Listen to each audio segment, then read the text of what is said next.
നമസ്കാരം, എല്ലാവർക്കും ജിംനി എക്സ്പ്ലോറിന്റെ പുതിയൊരു വീഡിയോയിലേക്ക് സ്വാഗതം. ഇതൊരു ട്രാവൽ വീഡിയോ അല്ല, ഒരു വെറൈറ്റി ആണ്. നമ്മളുടെ ഈ ജിംനി എക്സ്പ്ലോറർ കുടുംബത്തിലേക്ക് ഒരു വാഹനം കൂടി വന്നതായിട്ട് ഞാൻ കഴിഞ്ഞ ഒരു ചെറിയ വീഡിയോയിൽ പറഞ്ഞിരുന്നു. Tata punch EV long range.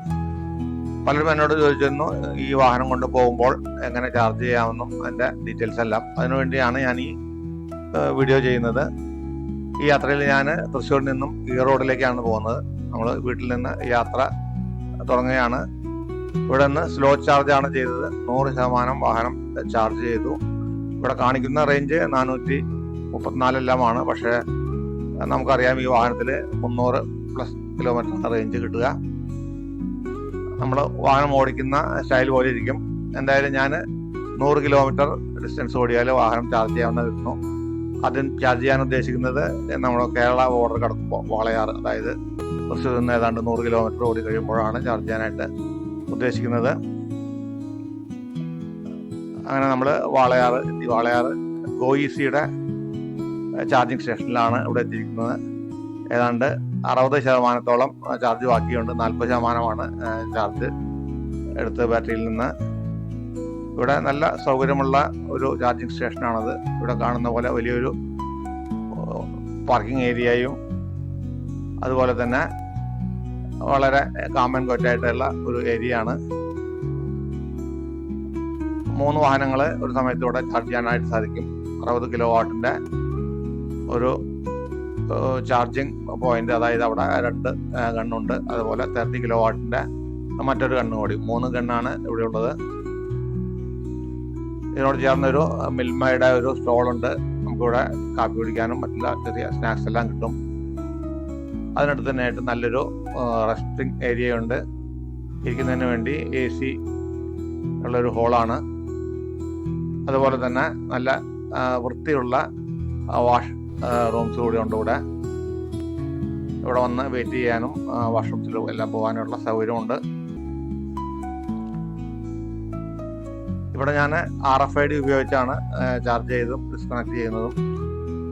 കാരണം വാഹനം കൊണ്ടു നടക്കുന്നവർ പറ്റുമെന്നുണ്ടെങ്കിൽ RFID എഴുതുക. കാരണം നമ്മൾ ചെല്ലുന്ന സമയത്ത് മൊബൈൽ റേഞ്ച് ഇല്ലെങ്കിലോ അതുപോലെ തന്നെ സ്കാനിങ് എല്ലാം ശരിയായില്ലെങ്കിലോ ബുദ്ധിമുട്ടാവും. അതുകൊണ്ട് RFID ആണെങ്കിൽ നമുക്ക് RFID ഉപയോഗിച്ച് ചാർജ് ചെയ്യാം.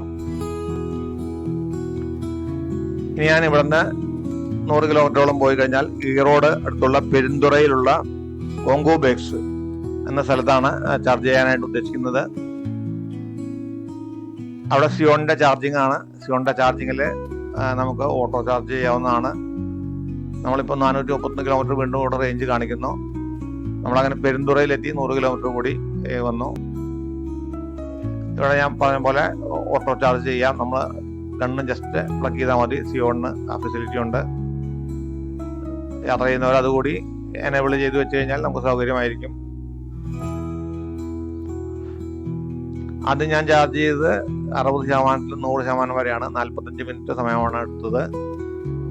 ഇവിടെ എത്തുമ്പോൾ ഞാനത് ഫുൾ ചാർജ് ചെയ്യുന്നില്ല. 60%-ൽ നിന്ന് 90% വരെ. കാരണം 85% ആയി കഴിഞ്ഞാൽ സ്പീഡ് കുറയും. പിന്നെ 90 ആയാൽ സ്ലോ ചാർജിങ് ആയി കഴിഞ്ഞാൽ വീണ്ടും സ്പീഡ് കുറയും. ഇവിടെ ഈ ചാർജിങ് സ്റ്റേഷനോട് ചേർന്ന് തന്നെ കോങ്കോ ബേക്സിന്റെ വലിയൊരു ബേക്കറി ഉണ്ട്. അതുപോലെ തന്നെ വാഹനം പാർക്ക് ചെയ്യാൻ ഇഷ്ടംമാതിരി സ്ഥലമുണ്ട്. എൻ്റെ തുടർന്നുള്ള ട്രാവൽ വീഡിയോകളിൽ EV ചാർജിങ്ങിൻ്റെ ഫെസിലിറ്റി കൂടി ഞാൻ കാണിക്കുന്നുണ്ട്. പലരും ആവശ്യപ്പെട്ടുകൊണ്ടാണ് ഈ വാഹനം കൊണ്ട് പോകുമ്പോൾ അങ്ങനെയെല്ലാം ചാർജ് ചെയ്യാമെന്നുള്ളത്. നമ്മൾ ശ്രദ്ധിക്കേണ്ടത് പോകുന്ന റൂട്ടിലെല്ലാം നമ്മളൊന്ന് പ്ലാൻ ചെയ്തിട്ട് വേണം പോകാനായിട്ട്. മിക്കവാറും എല്ലാ പെട്രോൾ പമ്പുകളിലും എല്ലാം ഉടനെ തന്നെ EV ചാർജിങ് ഫെസിലിറ്റി വരാൻ പോകുന്നുണ്ട്.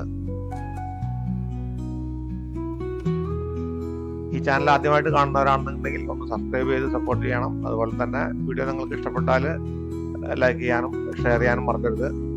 ഞാൻ തുടക്കത്തിൽ പറഞ്ഞിരുന്നു ഇതൊരു ട്രാവൽ വീഡിയോ അല്ലാന്ന്.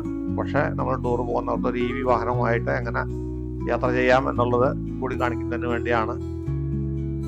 ഇവിടെ നമ്മൾ 90% ചാർജ് ചെയ്തപ്പോൾ ഏതാണ്ട് 258 കിലോമീറ്ററാണ് റേഞ്ച് കാണിക്കുന്നത്.